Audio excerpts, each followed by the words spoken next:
Մամուլը գրում է հարգելի բարեկամներ, որ այս ամիս Հայաստանի Հանրապետության ազգային ժողովի պատգամավորները պիտի մի քանի միլիոն դրամ պարգևավճար ստանան։ Ընդհանրապես ֆինանսների գեներացման եւ տեղաբաշխման խնդիրը Հայաստանի Հանրապետությունում միշտ է եղել, Հայաստանի նման պետություններում միշտ է եղել եւ այս հարցը դրա վառ օրինակն է։ Ֆինանսները պիտի բաշխվեն արդար, հարգելի բարեկամներ, եւ արդար չէ, օրինակ բոլոր պատգամավորներին պարգևավճար տալը, առավել եւս հավասարապես։ Օրինակ, եթե Հակոբ Արշակյանը ստանում է 3 միլիոն դրամ պարգևավճար, օրինակ եմ ասում, կամ Ալեն Սիմոնյանը ստանում է 4 միլիոն դրամ պարգևավճար, ապա պարլամենտի ընդդիմադիր հատվածը պիտի ստանա ավելի շատ գումար, քան իշխանականները, օրինակ դաշնակ մաշնակները պիտի ավելի մեծ գումար ստանան, որովհետև իրենց կատարած աշխատանքը ավելի մեծ է, որովհետև դաշնակ մաշնակների տված վնասը դաշնակ մաշնակ պատգամավորների ավելի մեծ է, քան թե ԿՊԱ-ականներինը, հարգելի բարեկամներ, եւ իրենք պետք է ավելի մեծ պարգևավճար ստանան։ Արդար չէ, պարոն Նիկոլ Փաշինյան, հեչ արդար չէ։ Հայաստանի Հանրապետության 16-րդ վարչապետը չի իրականացրել որևէ հանցագործություն, որը լեգիտիմացված չէ Հայաստանի Հանրապետության պարլամենտի կողմից ընդհանրապես եւ դաշնակ մաշնակների կողմից մասնավորապես։ Նիկոլ Փաշինյանի հենարանը դաշնակ մաշնակներն են, và բոլորին նույն ձևով պարգևատրեց Նիկոլ Փաշինյան, դա արդար է։ Մարդիկ բանակից փախել են, հիմա Արցախի դարն են լալիս։ Բայց դերասանությունը դու այսպես ես գնահատում, Նիկոլ Փաշինյան։ Մարդիկ զինվորական ծառայությունը մերժել են, Արցախի համար դրել են բոզիլաց, բայց դրա համար ընդամենը 3 միլիոն կամ 2 միլիոն դրամ պարգևավճար, այնքան ինչքան կստանա Պալյան Էման, որտեղ է արդարությունը, Նիկոլ Փաշինյան։ Բազմաթիվ անգամներ ասել եմ, այն մարդկանց անունները հատիկ առ հատիկ նշել եմ, ովքեր ժամանակին մերժել են զինվորական ծառայությունը։ Մի քանի հոգու անունը ընդհանրապես, հարգելի բարեկամներ, Արթուր Խաչատրյան, ծնվել է 1972 թվականին, մերժել է զինվորական ծառայությունը, Արցախի դրոշը դրել է իր դեմը եւ Արցախի դարն է լալիս։ Արմեն Գևորգյան, ծնվել է 1973 թվականին, մերժել է զինվորական ծառայությունը, Արցախի դրոշը դրել է դեմը եւ դարն է լալիս։ Արծվիկ Մինասյան, ծնվել է 1972 թվականին, մերժել է զինվորական ծառայությունը, Արցախի դրոշը դրած դեմը, Արցախի դարն է լալիս։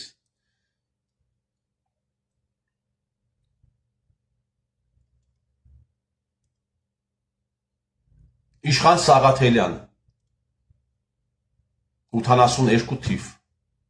Արցախի համար ամենաբարձր լացողներից մեկն է, մերժել է զինվորական ծառայությունը։ Ագառնիկ Դանելյան, ծնվել է 1984 թվականին, ամենաբարձր լացողներից մեկն է Արցախի համար, մերժել է զինվորական ծառայությունը։ Ագառնիկ Դանելյանը կարող է Երևանի Մասուր կաֆեում խուլիգանություն անի, դա կարող է անել, բայց պրիտոմ լրագրող գիծների ներկայությամբ։ Բայց բանակում ծառայել չի կարող, հետաքրքիր է, այդ ամիս, այդ խուլիգանության համար, որ այս կենթանին արեց ինձ, իմ նկատմամբ, իմ ընկերոջ նկատմամբ, ինքը ավել պարգևավճար ստացավ պետության կողմից։ Եվ այս շարքը երկար է, հարգելի բարեկամներ։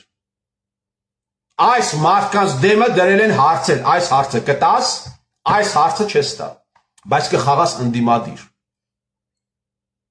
Ու ընդամենը 2-3 միլիոն դրամ, հարգելի բարեկամներ։ Այս մարդիկ մտել են ծանր բեռի տակ։ Վաղը մյուս օր այս մարդկանց պիտի հարցնեն իրենց գործունեության համար, թե ինչու օրինակ իմպիչմենտի նախագիծ Այս կապիկության հետ ես կապիկությանը չեմ բանանում, այս Սերժան Սարգս կապիկությանը, որ ասում են եկեք բան անենք, անվստահություն հայտնենք, որովհետև Հայաստանի Հանրապետության վարչապետը խախտել է կառավարության ծրագիրը։ Միջազգային մասշտաբի հանցագործության մեջ թաթախված անձնավորությանը ուզում են հեռացնեն, որովհետև կառավարության ծրագիրը խախտել է։ Դրա մասին չի խոսքի, հա։ Բովանդակային առումով իմպիչմենտի անվստահության հարց չի մտել օրակարգ, այս հարցը տալու են, այս անձանց տալու են դաշնակ մասնակներին, այս անձանց տալու են այն հարցը, թե ինչու օրինակ հոկտեմբերի 10-ի կեղծ հեղափոխության, որ մի ողջ սերունդ տարան մտցրեցին բայրակթարների տակ, այն սերունդներ, որոնք մասնակցում էին այսպես կոչված հեղափոխությանը։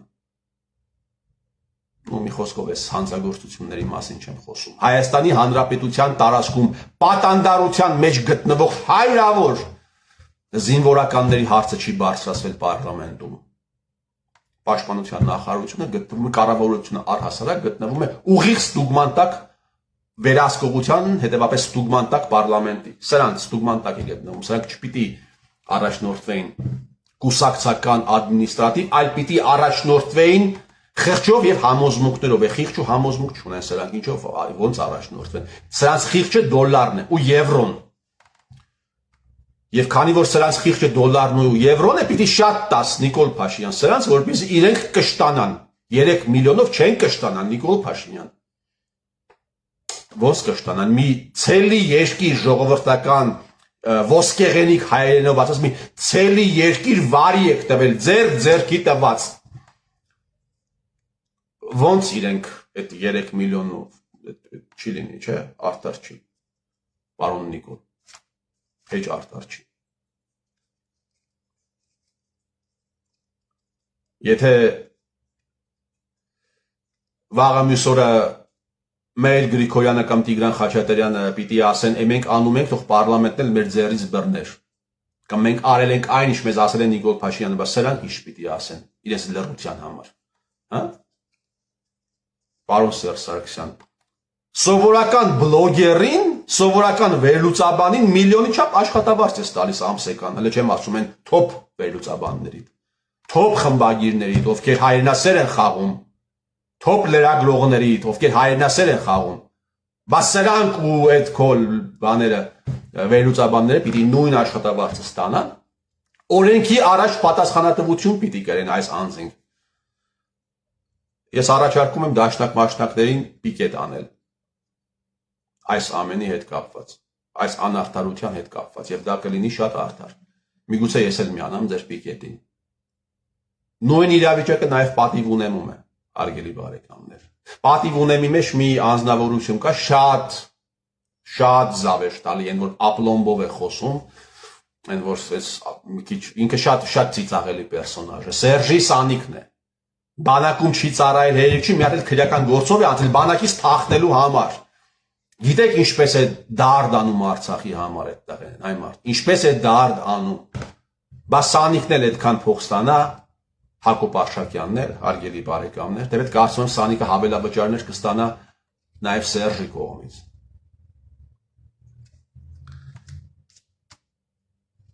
Հոկտեմբերի 10-ի հրադադարի հարցը,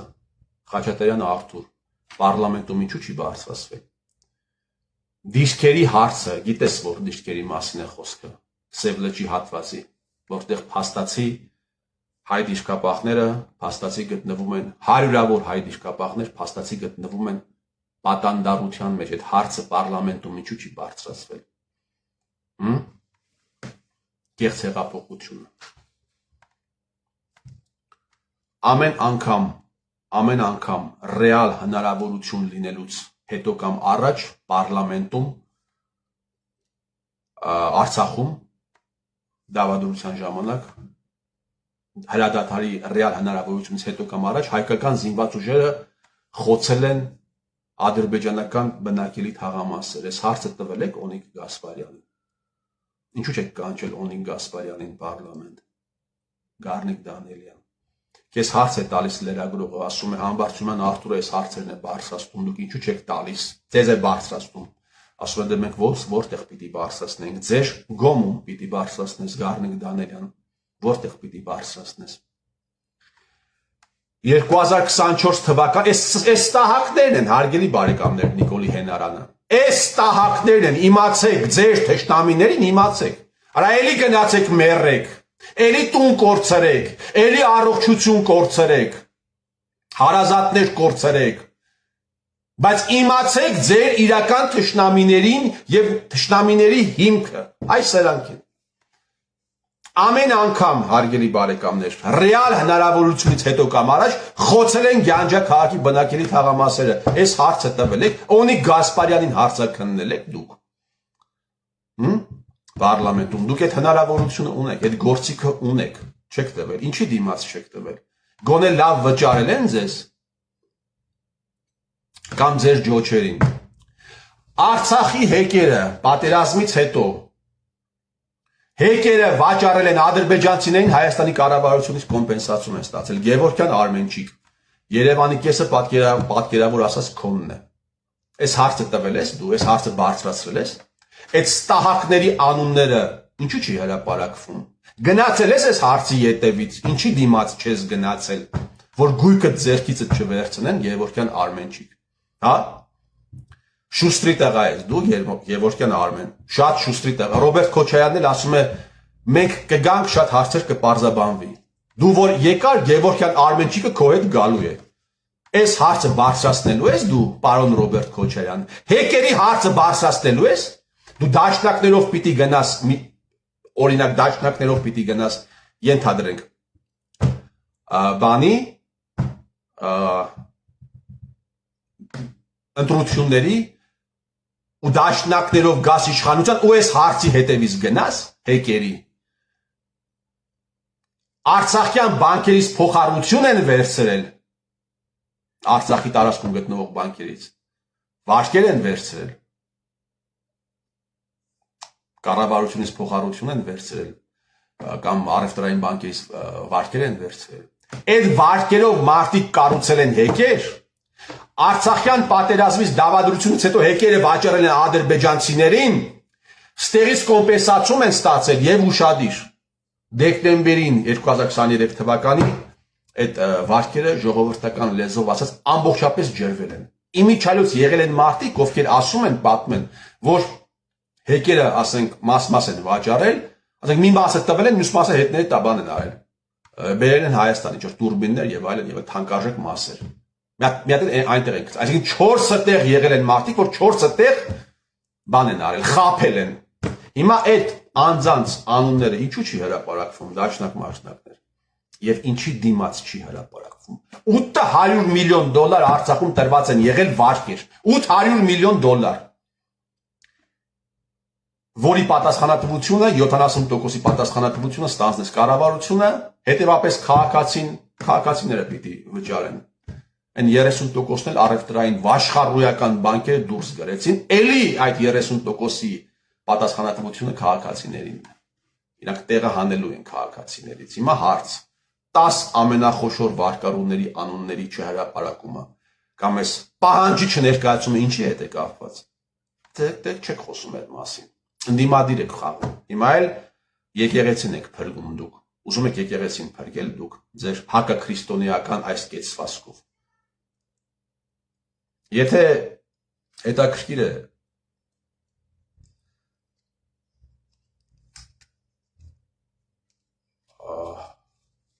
Ավգուստինոս Երանելին կամ Թոմա Ակվինասին ապրեին ժամանակակից Հայաստանում, այդ ձեր երեկվա միտինգներին կմասնակցեին ի պաշտպանություն հայ առաքելական եկեղեցու, թե չէին մասնակցի, հետաքրքիր է էլի։ Հետաքրքիր է, եթե առաքելական եկեղեցու մի սրբազանի անուն տամ, եթե Մաղաքյա arczepiskopos Օրմանյանը լիներ հիմա, ապրեր հիմա ժամանակակից այս տալդա երկրում ձեր միտինգներին ի պաշտպանություն եկեղեցի կմասնակցեր, թե ոչ, հետաքրքիր է։ Հայ առաքելական եկեղեցին եք պաշտպանում, մի գործարար կա, ով կողկրտում է հայ առաքելական եկեղեցու ավանդույթները, անուն ազգանունը Գագիկ Ծառուկյան, բա Գագիկ Ծառուկյանի արածի վերաբերյալ ինչու հայտարարություններ չեք տարածում կամ ինչու չեք գնում պիկետներ անել Գագիկ Ծառուկյանի օֆիսների մոտ հայ առաքելական եկեղեցու պաշտպաններն եք դուք, այդպես եք հանդես գալիս։ Հայ առաքելական եկեղեցու ավանդույթները կողքրտում է Գագիկ Ծառուկյանը, բայց Զադերշկան ինչու՞մ է։ Իշխան Սաղաթելյան։ Մի հատ բան կա, քաղաքապետ կա, ես ընդհանրապես կարծում եմ, որ եթե 50-100 տարի հետո այս Հայաստանի մասին ուզենան կարծիք կազմել եւ այդ ֆրագմենտը նայեն, լրիվ պատկերացում կկազմեն, թե ինչ Հայաստան է եղել։ Թալինի քաղաքապետը, անուն ազգանունը չեմ հիշում, այդ պատոնոկի եկեղեցու բակում մի սարսափելի բան է ասում, ինչ որ մի կնոջ, միգուցե մի քիչ հոգեկան շեղումներ ունեցող, միգուցե։ Մարդ ինչ ուբլյուդկ պիտի լինի, ինչ հիվանդ երևակայություն պիտի ունենա, որ կարողանա նման բան մտածել, ասել կնոջը պլյուս եկեղեցու բակում, պլյուս ի պաշտպանություն հայ առաքելական եկեղեցու ակցիայի շրջանակներում։ Այս ֆրագմենտը եթե նայեն, ամբողջությամբ պատկերացում կկազմեն։ Եկել էր այդ ստահակը պաշտպանելու եկեղեցին։ Թալինի քաղաքապետ գնա պաշտպանի հայ առաքելական եկեղեցու տրադիցիաները Գագիկ Ծառուկյանի օֆիսի մոտ, եւ եթե օրինակ Ծառուկյանի աշխատողներից մեկը դուրս գա, քեզ ինչ որ բան ասի, ինչ որ վիրավորական բան ասի, փորձի այդ ասացի կեսը ասել Ծառուկյանի աշխատակիցներից մեկին։ Օրինակ Իվետա Մուկուչյանին, տես քեզ Իվետա կներեք Տոնոյանին, տես քեզ ինչ կանեն։ Տես քեզ այդտեղ ինչ կանեն։ Եվ դուք հարգելի բարեկամներ ուզում եք, որ մենք այս տղամարդկանցով, այս ամորալ ուբլյուդկներով, ամորալ պադոնկներով մենք պետություն ունենանք։ Եվ նաև շատ հատկանշական էր այդ բանը, այդ խոսքը, որովհետև Նիկոլ Փաշինյանը վարքագծի կանոններ է մշակել, որ մենք վիրավորանքին վիրավորանքով պիտի չպատասխանենք։ Եվ Թալինի քաղաքապետը, Թալինին էր, եթե չեմ սխալվում, ուղղակի թքած ունի Նիկոլ Փաշինյանի վրա։ Նիկոլ Փաշինյանի վրա թքած ունի։ Ընդհանրապես Նիկոլի թիմը Նիկոլի խոսքերի վրա թքած ունի։ Նիկոլը ով է։ Նիկոլին քայլեցնելով բերեցին Գյումրից շպրտեցին վարչապետի աթոռին, որովհետև կեղտոտ գործ կար անելու, ընտրեցին ամենանեն գործակալներին, սրանք էլ գերա կատարեցին։ Էս է Նիկոլ Փաշինյանը։ Ով է Նիկոլ Փաշինյանը։ Հարգելի բարեկամներ։ Ես կարծում եմ, որ եթե Ակվինացին օրինակ, Ակվինացու մակարդակին մեկը լիներ հիմա ժամանակակից Հայաստանում Ավգոստին Բլաժենն ու Երանելու մակարդակին մտածող մեկը լիներ, ինքը չէր մասնակցի երեկվա ակցիային, ոչ այն կողմից, չէր մասնակցի երեկվա ակցիային, ոչ էլ այն կողմից, ոչ Արշակի կողմից, ոչ էլ Էլիբեկ Քյարամյանի կողմից։ Իմիջիայլոց պիտի արժանին մատուցել Քյարամյանին եւ խորը, հերը հոգևոր աշխարհի ազդեցիկ դեմքերից է, տղեն աշխարհիկ իշխանության ազդեցիկ դեմքերից մեկն է եւ անունները համարյա թե չի շրջանառվում, մուշկու միտքերը բանի վրա է, Կճոյանի վրա է, Քյարամյանի մասին համարյա չի խոսվում։ Մալադեց։ Ինչ ասեմ, պետք է ձեզ արժանին մատուցել, հարգելի բարեկամներ, նաև լրագրողներ, խմբագիրներ, որ այս ամենը դեպուտատներ, որ այս ամենը կարողանում եք գլուխ բերել այս գործը, ելի եմ ասում, վերադառնամ իմ խոսքի սկզբին, արդար չէ, դաշնակները իրավունք ունեն բողոքելու եւ կարող է նաեւ ես մասնակցեմ այդ բողոքին, որովհետեւ այսքան հանցագործության մեջ մտնեն ու ընդամենը մի քանի միլիոն դրամ աշխատավարձ ստանան, արդար չէ, արգելի բարեկամներ։ Հային պետք է փրկել այս անձանցից, հայ դեպուտատներից, հայ նախարարներից, հայ հոգևորականներից, Քյարամյաններից եւ Արշակներից, հատուկ ծառայությունների հայ ծառայողներից, գործակալներից եւ տա Աստված այդ փրկությունը իրականացնի հայը։ Տա Աստված սրան ձեռքից բռնի հայը։ Իսկ եթե ոչ, թող որ օտարը անի եւ թող օրհնվի այդ օրը։ Ես ձեր տիրոջ մերը։